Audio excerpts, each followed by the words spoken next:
السلام عليكم. الجو حر ونار وخلاص قربنا نطقطق زي الفشار. يلا بقى نعمل حاجة باردة وحلوة وجميلة وترطب علينا وعلى روحنا وعلى الولاد، لأن حرام بجد الولاد الله يعينهم ويقويهم على اللي هم فيه. بجد الجو صعب قوي قوي قوي، يعني يا ربنا يعفو عنا يا رب. بجد جيلي ده هيعجبكم قوي. يلا بقى هتجيبي كده شوية كاستر، او هنقولك نعمل بطريقة تانية برضو غير ان احنا نجيب كاستر جاهز. ممكن نعمله برضو في البيت بطريقة سهلة، وهقولك كمان على تريكات كده تخليكي تعمليه ولا اسهل ولا اروع.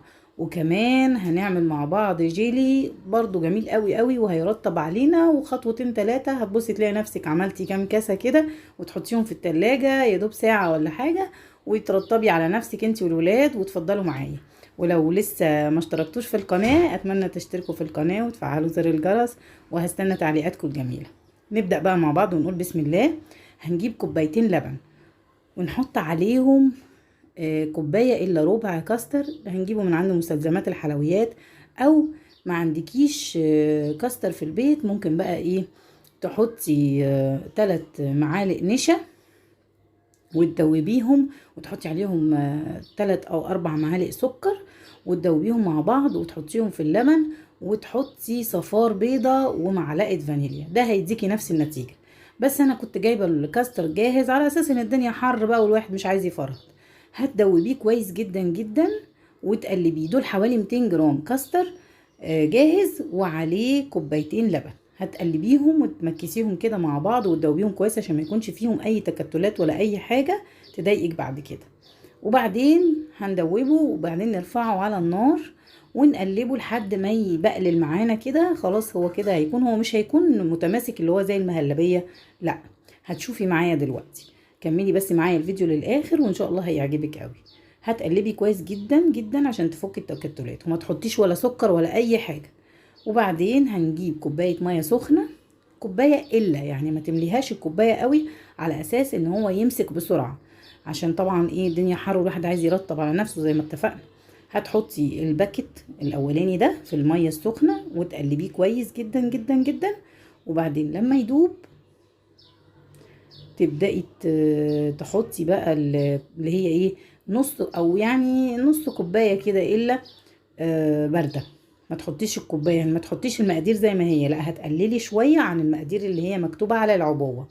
وبعد كده جبت نص الكيس التاني وهحطه واقلب برضو كده، هو مش ساقع ومش سخن. وبعد كده هقولك بقى ايه بعد ما تقلبيه، بس دوبي كويس السكر علشان خاطر السكر والجيلي يدوب كويس جدا، علشان خاطر ما يبقاش فيه ايه تكتلات ولا اي حاجه، ويبقى دايب وحلو ويديكي النتيجه اللي انت عايزاها. وبعد كده يا ستي هنا بقى انا بعد ما حطيته ورفعته على النار، بصي هو قوامه كريمي لكن مش سايل، هو مش غليظ، يعني هو مش غليظ خالص. بس يا ستي هتحطيه بقى وتسيبيه يجمد شويه في التلاجة. هنصبه الاول في الكاسات كلها. الاول الكاستر هنصب في الكاسات عشان نعمل طبقتين حلوين. هنصب شايفه هو لسه سخن اهو. انا ما المقطع بتاع البوتاجاز للاسف ما تصورش، بس هتسيبيه بقلل شويه كده على البوتاجاز. بعدين خلاص قلب معاكي، هتروحي مفرغاه بقى في الكوبايات وتسيبيه لما يهدى خالص. ولما يهدى هتجيبي بقى الجيلي ده خطوته المفروض تعمليها دلوقتي، يعني بعد ما ده يسخن كده هتعمليه عشان ما يمسكش. هو كده كده مش هيمسك، الدنيا حر نار يعني. فهتسيبيهم دول يجمدوا كده شويه او يهدوا خالص وتحطيهم في التلاجة. لازم يكون ده بارد او يعني ما فيش سخونيه عشان ما يقلبوش على بعض. وبعد كده هتجيبيه بقى بعد ما انا بعمل نسكافيه بس عشان يبلع عليا شويه الحراره اللي احنا فيها. هنا بقى بعد ما ده جمد ومسك نفسه بدأت اصب عليه او احط عليه الجيلي. بصي الجيلي هو لسه سايح خالص يعني، بس تصبي بشويش خالص عشان ما يختلطوش مع بعض ويديكي طبقتين حلوين. والكاستر مش هيكون مسكر، والجيلي برضو مش مسكر قوي السكر اللي هو يخليكي تبقي متضايقه منه، لا خالص خالص خالص. بجد حلو قوي. ويا ستي برديه في التلاجة. عايزه تحطي بقى قطع موز في النص شغال، عندك فراوله كده عايزه تحطيها برضو جميل. ده ما كانش يمسك نفسه قوي، بصي هتلاقيه طلع منه شويه كاستر من تحت. بس وبعد كده هتجمديه، وممكن تبقى تحطي تجرنشي بقى، وشوفي انت بقى ابدعي. يعني انا قلت لك على طريقتي البسيطه، انت عارفه طبعا انا بعمل اي حاجه بسيطه عشان انا عندي ابني صغير بيبي مطلع روحي، ربنا يهديه يا رب ويشفيه ويعافيه. ويخلوا بجد بالكم من الولاد، ويسقوهم ميه كتير جدا وسوائل كتير وحاجات كده بارده، لان فعلا ربنا يا رب يعفو عنا، الجو صعب قوي.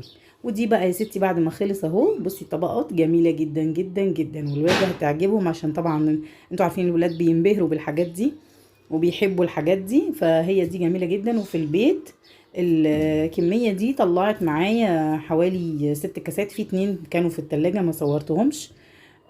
بس كده، وبألف هنا شفا. لو وصلتي معايا لحد آخر الفيديو لو وصلتي معايا لآخر الفيديو أتمنى منك اشتراك وكومنت لطيف ولايك كده أو شير أو أي حاجة بقى، انتي وذوقك يا ستي، أنا سايباها ليكي انتي. وما تنسوش تصلوا على النبي عليه أفضل الصلاة والسلام في اليوم على الأقل 100 مرة، عشان ربنا يسعدكم ويوفقكم ويكرمكم. وأشوفكم على خير إن شاء الله في الفيديو اللي جاي.